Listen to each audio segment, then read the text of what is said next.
In Fast 9, you got to meet his brother. But in Fast 10, you'll meet his cousin, Tony Toretto. Here's a sneak peek. That's right, I'm his cousin. You wanna know my backstory? Drop it, I don't want to talk about it. It's really compelling and it even involves Fast 3.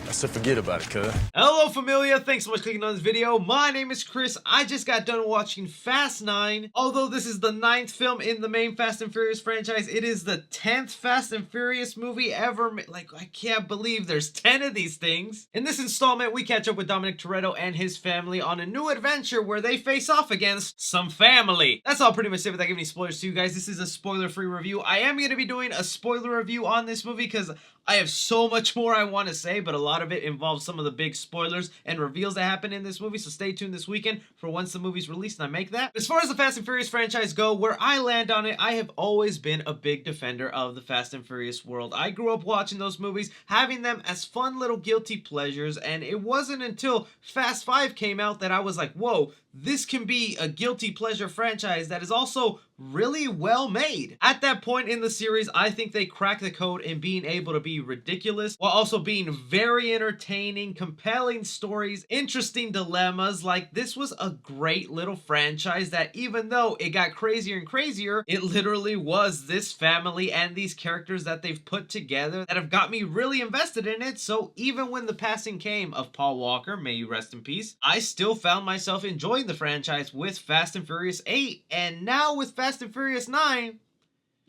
it is the first one in the series I did not enjoy as much as I wanted to. I wouldn't say this is the worst Fast and Furious movie, but I think it was the first one where I was sitting back in my chair, maybe a little bored or a little uninterested to what was actually going on in the movie and the way events were unraveling. We have director Justin Lin coming back, and this is the same director who's responsible for making the movie that I just said is my favorite out of the Fast and Furious franchise, Fast 5, that I think reignited the franchise in such a way that it's made it a huge success that it is today. And unfortunately, I would put some of the faults in this movie into the director's hands. There was a lot of interesting story choices that they decided to take on here for this movie. There is so much going on in this film, not even mentioning some of the outrageous, crazy stunts they do here, but the amount of story they try to pack in, like they showed in the trailer with Han coming back, John Cena now having a brother, and of course they have to throw in a main plot of these guys who were once DVD and gasoline thieves and now saving the world from some mysterious device. The film comes off pretty jumbled, and I find myself not knowing what I should be caring the most about. I do want to go ahead and at least mention some positives in this movie because it wasn't all bad. There's definitely a lot of entertaining factors here. Like, of course,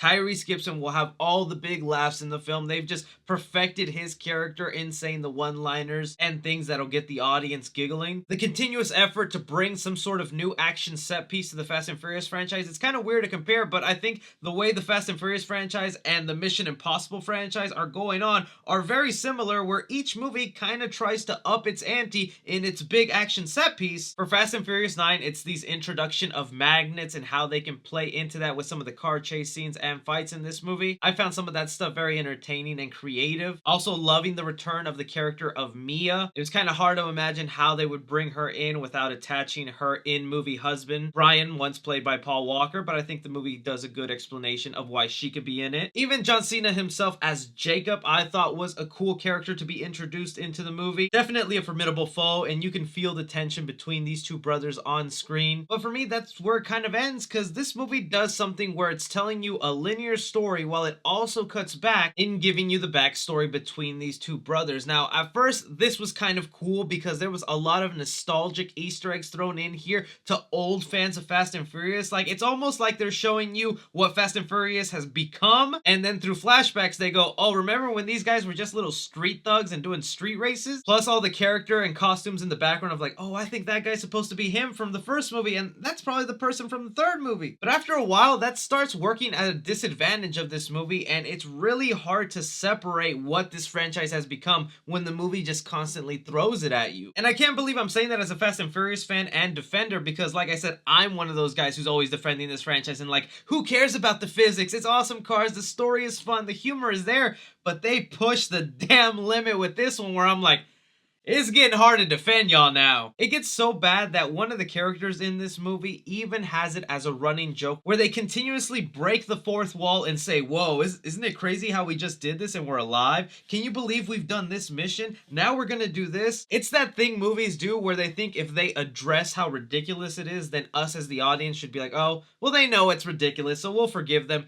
They do that like 5 or 7 times in this movie, and I'm like, all right, you can address and break the fourth wall a couple of times, but when you do it for every ridiculous stunt, it ain't no excuse now, man. Something that I think a lot of fans are going to be curious about when going in to see this movie is the explanation of Han and how he's alive and how that fits into the grander scheme of things. Since it's already been announced that we're going to get 2 more Fast and Furious movies, and those are set to be the final films in the franchise closing off this world, the whole Han situation just feels like a setup for that, because the answers they give you on his character in this movie I thought were not very satisfying. If anything, they were just way more confusing, because this is like the 3rd time now that they've retconned the whole Han story and what happened to him in Tokyo Drift. I also found myself unsatisfied with the whole backstory involving Jacob and Dominic Toretto, because while John Cena I think does a great job as being this menacing, powerful villain for Dom, I didn't find myself invested into their current or backstory that the movie was throwing out. This for me is definitely the jumping of the shark in the franchise, where they go ahead and really reach out for something different. So now I don't even know what you would do to attempt to beat what you did in the next 2 movies, and that's where I'm afraid this franchise is focusing a little more on than it should, is that whole big gigantic action sequence and trying to beat one stunt after the next, where I think now they need to just go back and focus on the actual characters and continue developing those stories, because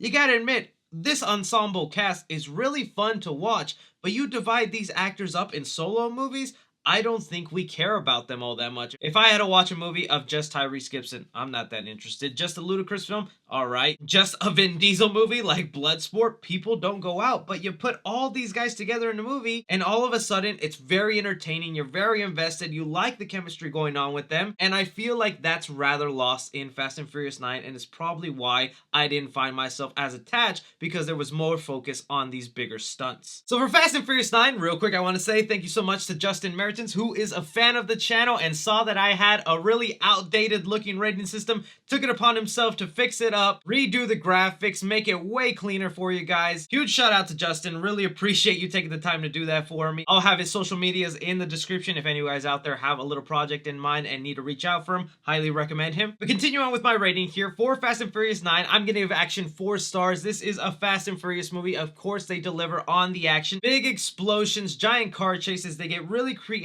with the introduction of these magnets, but I also love how Justin Lin knows that this was a franchise that came from racing cars, and he still throws in a couple of scenes involving races. Commenting in the movie, I'm gonna give it 3 stars here, all mainly going to Tyrese Gibson. The man is always handed the best one-liners and jokes in the film. It's gonna be very entertaining to watch. Drama in the movie involving the story and the plot, what they were trying to achieve here, I'm gonna have to give it 2 stars. I found myself not that invested, not interested to what was happening. I felt like it was very jumbled, a lot going on. Some of the stuff felt very rushed, and even the main dilemma that they're going after I think is a rehash of Fast and Furious 7. Or in the movie, I'm gonna give it no stars too. There's nothing to be scared about here or anything frightening happening on screen. And suspense in the movie, I'm gonna give it 2 stars here. Like, these are literally invincible characters that they joke around about in this film. You're not gonna be too scared at all whether they make it out or not. That's where I was hoping the story would kick in and you would be invested in what would happen there, but since the story is kind of weak here, the suspense isn't really there. Casual fans, I'm gonna give it a B+. Cinephiles, I'm gonna give it a C+, and critically, I'm going to give it a C-. So for Fast and Furious 9, unfortunately, I think this is one you should wait and rent. That'll do, donkey. That'll do. Maybe I'm gonna be in the minority here, and I'm sure I already got a lot of Fast and Furious fans in the comment section pissed and disliking this video. I'm just being honest with my thoughts here. I really was hyped to see this film, and I was hoping the introduction of John Cena would mean a lot cooler and bigger things for the franchise, but I feel like this one was a misstep. Definitely gonna explain a lot more of why I felt this way in my spoiler video come this weekend, so be sure you guys are sticking around for that. But let me know if you guys have seen Fast and Furious 9. Do you plan to go watch it? I'm gonna be really curious to see if you guys agree or disagree with me down below, but be sure to like and subscribe. Follow me on Twitter at 3C Films. As always, I'm Chris. Take care.